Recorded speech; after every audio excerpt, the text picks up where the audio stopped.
bonjour ou bonsoir, ça dépend. Il y a heure où vous allez le peuple congolais, Christian Boula bien maman, peuple peuple souverain, combattant, résistant, révolutionnaire. Tu es koloba makambu yamboka, tu es parler makambu vraiment beaucoup plus sur Béni, sur Minembwe, sur donc Nord Kivu, Sud Kivu, Maniema. Et puis déclaration au président donc au coordinateur Yalamuka Aouti Kosala Adolphe Muzitu, premier ministre honoraire, Tolandi Ango avec beaucoup d'attention. Et donc voilà, initiative Bazui yé na président élu Martin Fayulu Bakende ko fêté elongo na bandeko ya Beni ezali malamu mingi.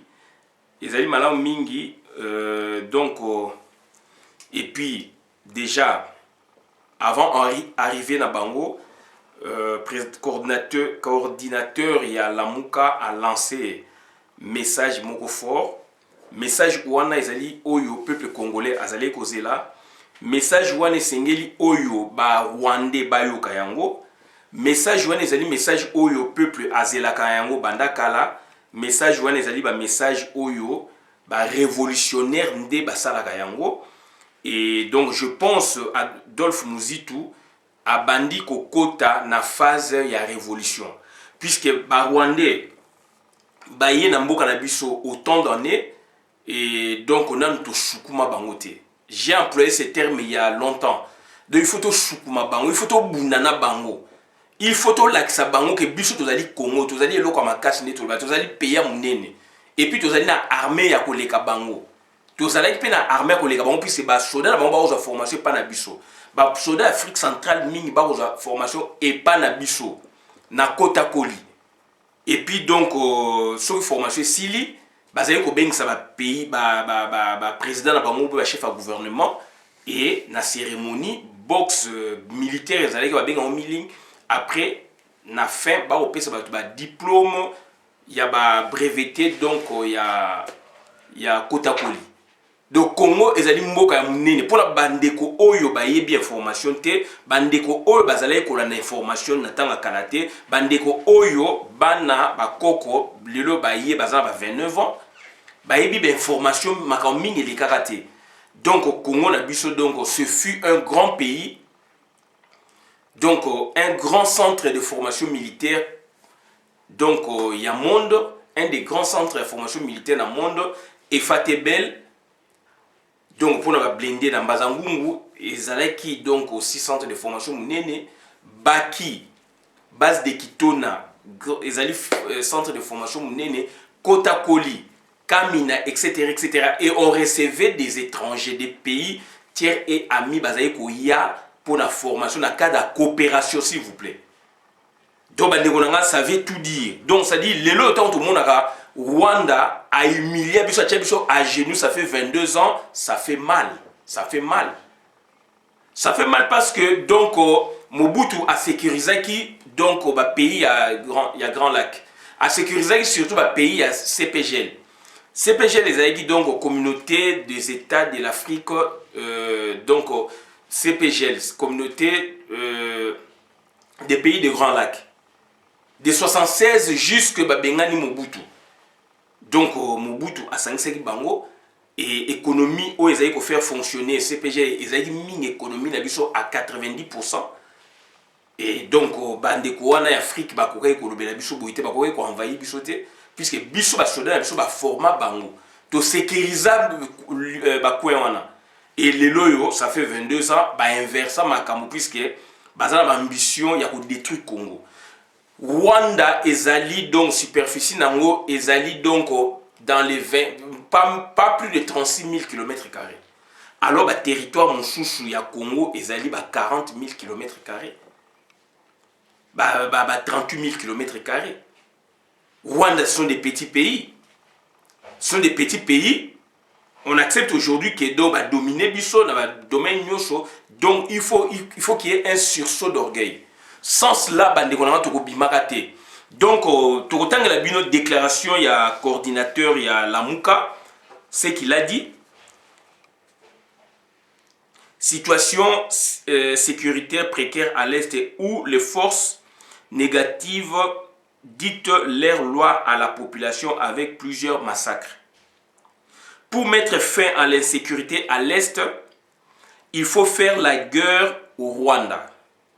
Selon Muzitu, une guerre contre la République du Rwanda va améliorer les affaires dans la partie est du pays. Pour mettre fin à l'insécurité à l'Est, il faut faire la guerre au Rwanda, si possible l'annexer. D'où il préconise, donc Muzitu préconise une bonne armée afin d'assumer complètement la sécurité au pays en protégeant les civils. La réalité est là. Ezalité que batbasa la décès pour comprendre que mboka na biso leadership ezamabe, mboka na biso donc leadership militaire na zone ezamabe, leadership civil ou politique na zone pe ezamabe et na pays aussi ezamabe. Donc on ne peut pas accepter donc Rwanda est dirigé à biso et ça m'a mokilni. Ba agresseur na bino bokomi ba lié na bango facilement sans passer même par donc tribunal pénal international. Ndenge docteur Denis Mukwege gazali ko senga, c'est une bonne initiative. Toboite bolingi ke lobby ndenge loi ezali ya mokili. Rwanda ekotikala ka donc ba voisin na biso naturellement. Burundi ekotikala ka ba voisin na biso naturellement. Tanzanie donc aujourd'hui Ouganda, donc je ne vois pas la balkanisation du Congo. Par l'est pour que est ezala côté kuna eke ba pays wana ezala ba frontalier na bisoté naturellement. Non. Donc Congo ekotika la Congo na superficie oyaye. Tozana 9 voisins tokotika na ba 9 voisins. Raison pour laquelle au monitor sa vidéo oyo toza ko expliquer batu, toza ko démontrer na batu. Toza ko démontrer na batu boye ba que donc ba pays wana ekotika la ba voisins na biso naturel. Mais il faut basel biso mabe toko kende kaka boete to soana bango toko kende kaka boete to vana bango autour d'une table tout ça. Non, il faut batouana ba yo kapto sukuma bango. Le biso pe il faut to humilier bango. C'est une des voies. C'est une des voies. C'est pour la première fois peut-être, s'il vous plaît, c'est pour la première fois peut-être nayoka un politique aloba yango lelo nakati pe ya Congo. Papa Tshisekedi azalaki koloba na ndenge na ye, mais Muzitu akei nango ma droit au but. Papa Tshisekedi aloba netike bazongisa bango facture de guerre etc. Batwa baza ba Rwandais aloba yango na kozongisa na Rwanda bokangela ngai etc. Mwana na Rwandais aloba yango, mais Muzitu est allé encore plus loin dans le sens que a rencontré préoccupation au peuple azaranango. Do bandi kunanga quand même tozali mboka ya munene.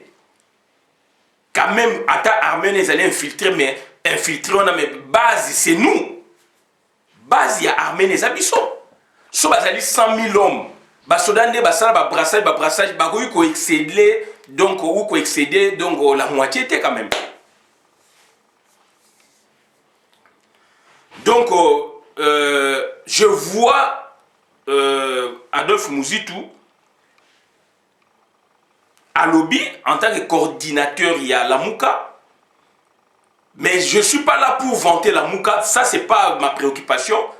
Je vois les acteurs autres que la Mouka, donc Martin Fayou, le président, lui est là. Adolphe Muzitu est là. Donc Adolphe Muzitu à lobby en tant que coordinateur, il y a la Mouka, mais du moins, moi je vois ce que lui, il a dit. Est-ce que Makamo y a lobby? Pour Bolingi, il faut qu'on analyse, Est-ce que Makamo y a lobby? Ezali y a Yemoko ou Ezali Makamo y a la Mouka? Ça c'est une question aussi. Il faut se poser la question. Bien que Mamsou Balingi analyse, mais il faut tout commenter, tout poser la question. Position y a Zui, Ezali y a Ye ou Ezali position y a la Mouka? Est-ce qu'en perspective, Bakshia Bongo Ezali? C'est ça aussi la question. Ou est-ce slogan? Donc Muzitu Alobi, Ezali slogan ou Ezali action à venir? C'est ça ma préoccupation. Donc, il y a un donc Tozali Kolobake, donc il faut donc to soutenir l'action nyoso oyo ko yapona ko bengana batuana. Moni. Donc oyo ko ya ko bengana batuana biso toko ndima yango. D'où nous tokozala en phase tokozala d'accord na ba position ndenge wana mais il faut ko matérialiser yango il faut ko sala yango il faut ko bunda na batu wana na loba yango combien de fois na loba yango puisque mboka etika la kaka boye mboka moko boye ya ebetaka bino esala boye dans l'entretemps président le protocole azo signer ba corps pour na batu wana ba agresseur ba ya ko boma biso na mboka na biso. Et quand Moutoulokola Mouzitu a relevé le défi, donc moi je trouve que c'est bien, mais le défi on a relevé, il faut être réalisable et la sloganté. Donc sur les alices qu'on s'inscrit dans le cadre, il y a action à venir. Là moi j'applaudis.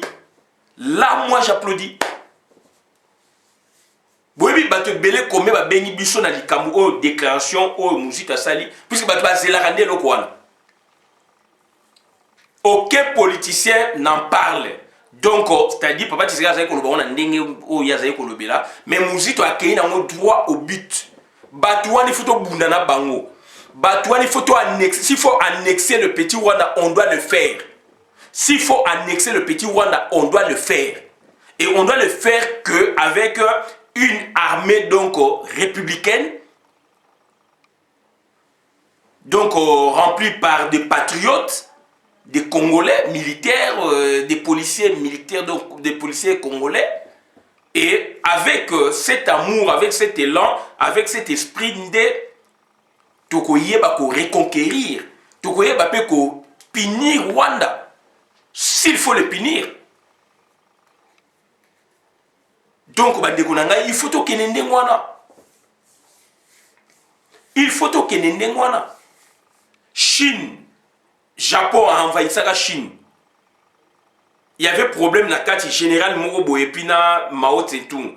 Babino, stoppons nos crises internes, la guerre, tout ça, on a tout bouté ennemi dehors, après tout jour, on a ils l'ont fait. Les Chinois, ils les ont fait, donc les Chinois, donc, donc, à multiples fois, c'est-à-dire, tout stopper, tout sangana, tout attaquer. Et guerre na Japon ici là qui bon. Donc il faut sursaut ezala. Tant que ba Rwandais biloko to sala raté bande kunangai ba ko considérer biso jamais. Mouzitu a bien dit mais ce que parole o ya lobby ezala sloganté. Puisque ma politicien tellement j'ai apprécié donc sa déclaration ou ses déclarations. Mais que la déclaration est à la slogan T. Puisque Congo est un moussibiso ming na slogan que na réalité. Il faut m'accompagner à la réalité. Et puis additif nango ezali président élu, il faut à l'oba message oyo et ko rassurer population. Nazali fanatique ya mutu moko te, biso la peuple moko la fanatique te, toloba makabu polele. On soutient donc le président élu Martin Fayoulou. Aujourd'hui, on a entendu ou on a appris que donc voilà, coordinateur il y a Lamuka Alobi Boye. Na personne il y a Martin Mouzitu. Donc Adolphe Mouzitu, premier ministre honoraire. Position il y a Zui. Maintenant ma question est là. Et dans les positions, il y a personnellement ou il y a une position il y a plateforme Lamuka. Na kokota na ba détail na posé deux préalables wana, ça c'est de un. Deuxièmement, il faut qu'il y ait son additif. Il faut ajouter il y a ma parole ya bongo fait zala pour ils clair, il y a président élu Martin Fayoulou Madidi. Donc na sepel d'abord na esprit et habité bango bazo ko kende ko passer en quelque sorte Noël na bande ko na biso ya Beni. Qu'on passe Noël na bandeko na biso ya Est. Là j'ai beaucoup apprécié. Puisque bandeko na biso donc tous na douleur ensemble bandeko. Tous ali ko tika bino tous ko la la tête ali ko pesa biso pasi. Neti bango bandeko oyo pe ya biso président élu Martin Fayoulou ndenga zali wana ndenga zali ko kende kuna boyamba ina ndenge boyamba ka e ko leka lisusu. Puisque aye ko donc, qu'on vivre, qu'on passe temps, il n'y a pas si, bien sûr, les alliés donc au Noël, mais bien surtout qu'on passe, on a douleur. Bien sûr, nous sommes Congolais et surtout, nous sommes sur place. Donc, vous allez qu'on vivre Noël, il y a douleur. Et donc, avec présence ou arrivée à président élu Martin Fayoulou, et puis, na message, na Premier ministre honoré Adolphe Mouzitu, na déclaration où il y a sali de guerre, là, moi, je peux appuyer. Là, moi, je peux accepter. Et naza côté la yango, donc, de loin, donc, ma déclaration, et j'ai, donc, j'applaudis. Si vous additif, il faut président élu, à kende na sens wana. Toko banga batu wana tiwapi. Barwande balegi sur la makasite quand même. Toko banga ka bango tiwapi. Mon problème est allé toko banga bango tiwapi. Donc ce qui vraiment que ezali déclaration moko sincère puisque mutalobi et que se concrétisa ka donc na ba mikolo o ezali koya proche tant mieux. Et du moins tolingi batu bengi biso.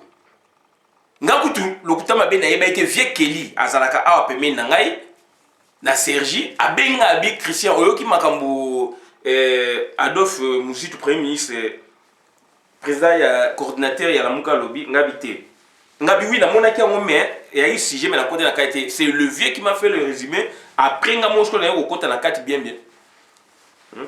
Et ce sont des gens qui nous suivent. Via Beninga yebisinga vie Kelly azana Sergi. Donc, on a quand même tous à la conséquence.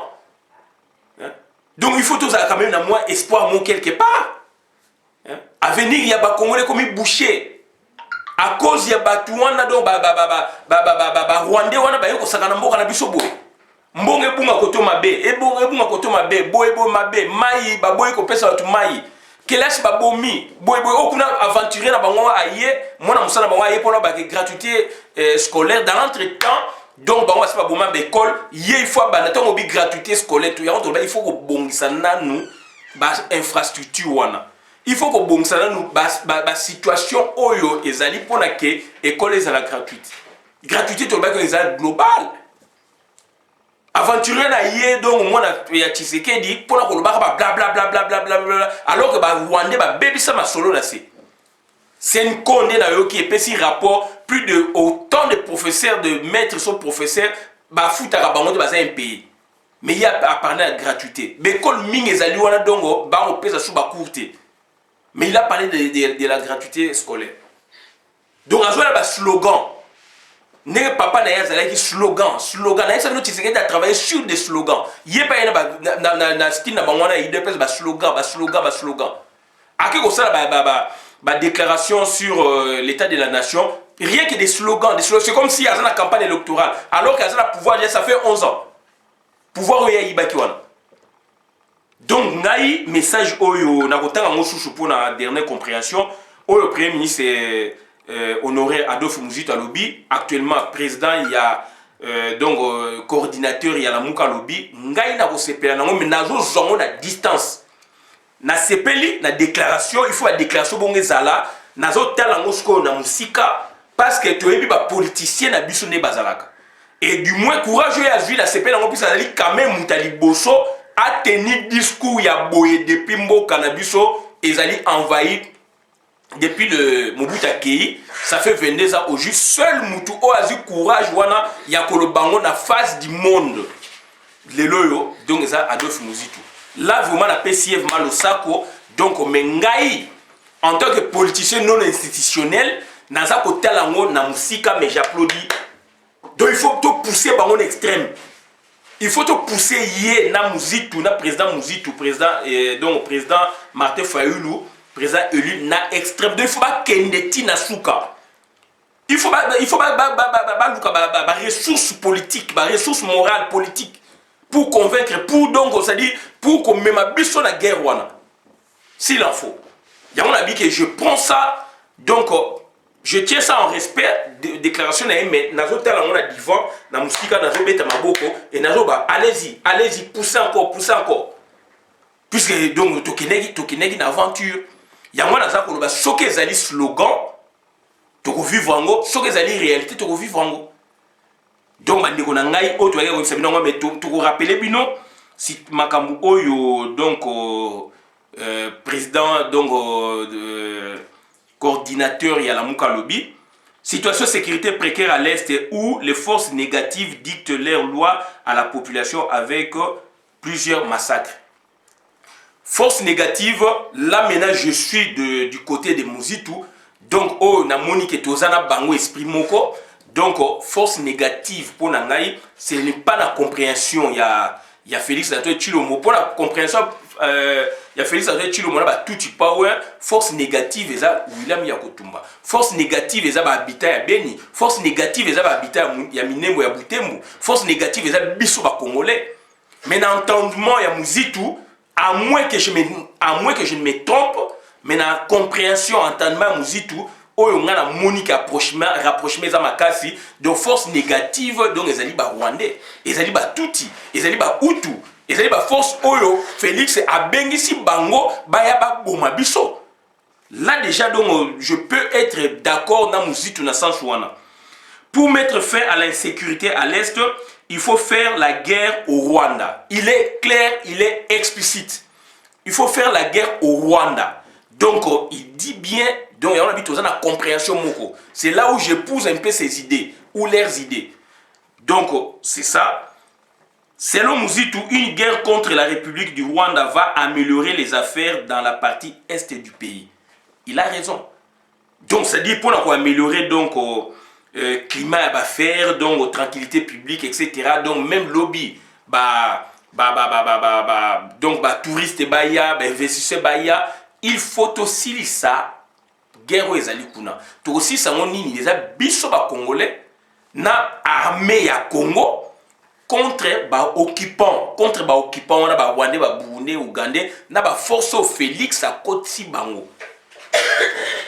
Donc selon Muzitu, une guerre contre la République du Rwanda va améliorer les affaires dans la partie est du pays. Cette fois-là Rwanda to yoka na solo au moins biso to kolaki muninga oyo azocha makelele oyo nakobeta yo kuna nakobeta ya bon ok bato bazala bazali tozoza mingi na ba grand frère yo be kobeta ok ba me bino biso bazo même sur la parc Onatra na sima yelo médical en face à Kauka ba me bino kuno be la terrain mo boye paf ba tiki bino bobunda tabo bunda siko donc ti ba force na mine sili moko a gagner boyo kani solo na quartier na balabala na école. Donc ça dit se comprendre directement. Donc bisona Rwanda na toyoka ni soloté. Toyoka na ka solo puisque tozali ko aider bango la période dans Mobutu. Mais ce qu'on a toyoka ni soloté wa mwana ti baza makasi ko leka biso. Donc il faut tout ça la guerre na bango pour toyeba ko sécuriser côté wana. Donc il faut qu'il y ait des vaincus et des vainqueurs par rapport à cette guerre pour que biso to sécuriser. Donc la frontière na biso to sécuriser tourisme na biso ba faune, flore etc. peuple, population, etc. Le Rwanda, donc, touristes, comme koya, bayaka donc na Goma, na ba kota la ba volcan, kota la ba parc na biso, donc, mais baza on les par le Rwanda, mbongo ils ont kota na Rwanda. Le Rwanda est premier producteur ya boye, premier producteur na télé documentaire mo boye, mais ngana c'est ça la vidéo kala. Grâce à la vidéo kala ndenge Rwanda azali ko exploiter ba gaz méthane na lac Kivu lac Tanganyika azoko tsango na ba bateau sur ba kenango en face na côté na bango ba côté na ba turbine pour produire de l'électricité. J'ai parlé de ça il y a longtemps mais na mona le batine ndeko ma tininga vidéo na rozwa kutu vidéo na ngai ya kala na tchango sulusu na zong c'est là atinenga vidéo na plus il est na France 24 mais ngana lobia mo ça fait aujourd'hui même une année ndam. Tout ça, analyse, il y a makasi, mais na critiqué Ndekolate, mais le fait que France 24 lobby, ça a pris de l'ampleur. Mais nous, on a vu ça longtemps. Tout ça, vidéo, déjà, ça fait longtemps, Ezali. Pour mettre fin à l'insécurité à l'Est, il faut faire la guerre au Rwanda, si possible, l'annexer. On doit annexer ce petit pays. Il faut tout annexer, Yango. C'est là où Rwanda est au Bangabiso.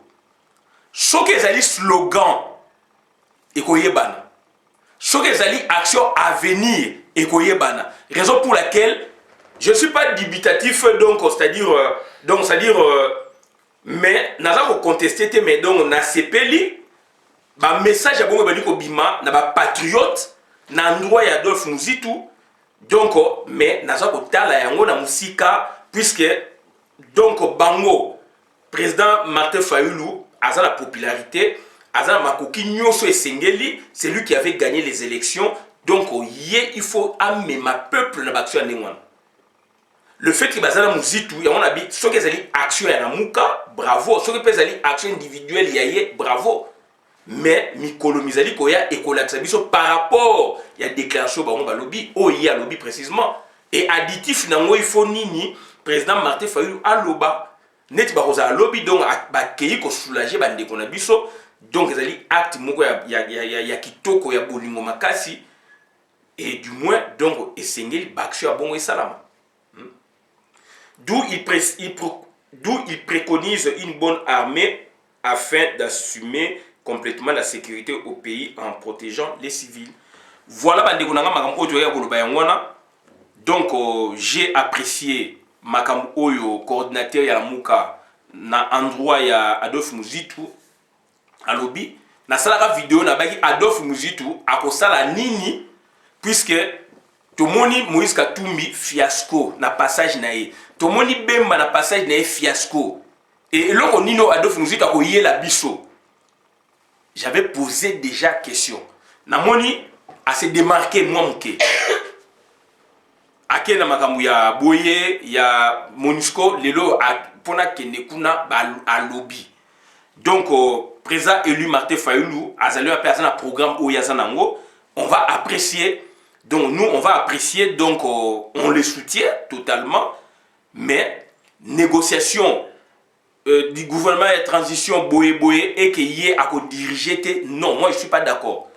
Donc, c'est-à-dire, là maintenant, on suppose que, donc, action et déclaration de guerre et banikoya, déclaration au peuple congolais à Zaranango, bengi biso na bate belé pour apprécier donc message ya donc au président Muzitu puisqu'il a président parti politique. Donc, et que président élu Azaliwana, Babi Dongo, auto conclu donc additif, ajoute des alliés président Martin Fayulu, peuple Azali Kozela, Oye Akoloba, mais du moins, Mouta Batassa Loba soulèvement populaire. Aïe Samino, pourquoi vous avez peur? Assis à Loba Yango. Donc, Tozaliwana, Tozako Tala, Tozako Koumissa, Tozako Beta Maboko, voilà donc, Tozali donc, sima ya mutu nyonso oyo ako défendre mabele, sima ya mutu nyonso oyo ako défendre ekolo, tozali sima ya mutu nyonso oyo ba élire na peuple ndenge ba élire président Martin Fayulu, mais donc tozali kotala na cadre oyo esengeli et cadre je pense ezali tracé et donc sur ce nasuki awa et nazali kotala ngo na musika tout en applaudissant. Donc voilà, donc on est ensemble. Et vraiment, Bolingo et ton dans la bande de biso ya Est, Bolingo na courage bozanango par rapport ya bandeko bazana Kinshasa, batu ya Est na Beni, basali ja soulèvement populaire aujourd'hui 28 jours. Bazali libanda, bazali ko tambola ko tomboka, bata Kinshasa bazali ko mena masanga. Et c'est là où ça nous dérange.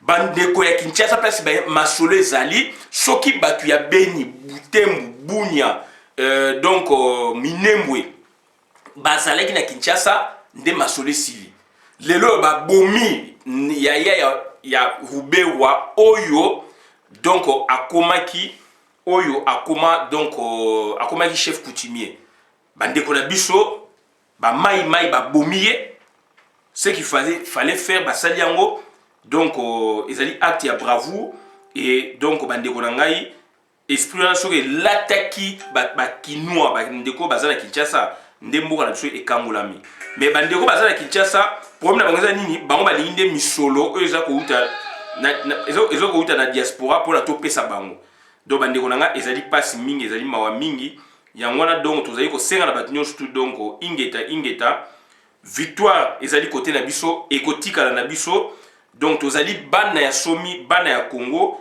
tosengi na bino nyonso ingeta naza koluka nde natiela bino passage oyo batindeli ngai ya makambo ya ndeko donc ndenge babomi ndeko ya Rubewa batraduire yango bon nayebi te so na omona yango rapidement awa donc bandeko na ngai c'est ça le combat libération ekoya ndenge wana libération ekoya na bablablabla te libération ekoya ndenge wana yango tozosenga na bato nyonso donc tozala vraiment donc attentif ensemble mpona toyeba kobute bato wana dehors bato wana baleki biso na makasi te bato wana baleki biso na population te donc bato wana do bazali bayaki na ndenge ya bastratégie puisque basomi bandeko na biso donc biso il faut tozala prudent donc yango wana donc tozala kosenga na bato nyonso vraiment ingeta victoire ezala kote na biso etika kote na biso tozali bana ya somi bana ya Congo ezali donc eloko ya munene eloko ya talo esengeli toyeba kobatela Congo ya ngai na yo donc voilà yango wana donc tosuki awa message na viongo te mais na koluka yango tosuki abola na vidéo madame na compte ya communauté donc na jui distance te on soutient le président élu mais je regarde de loin naza kotala naza kobeta maboko puisque politicien bazala na double langage oyo donc Adolphe alobi c'est pour la première fois une des premières et ça matin na Congo un politicien loba clairement boya a parlé na guerre pour la tosi sa masolo wana to annexer bango donc ezali slogan ou ezali annexion ezali slogan ou ezali donc action à venir et à venir ndem de déterminer biso na makambo nyonso oyo bango balobi oyo pe ezali na terrain merci.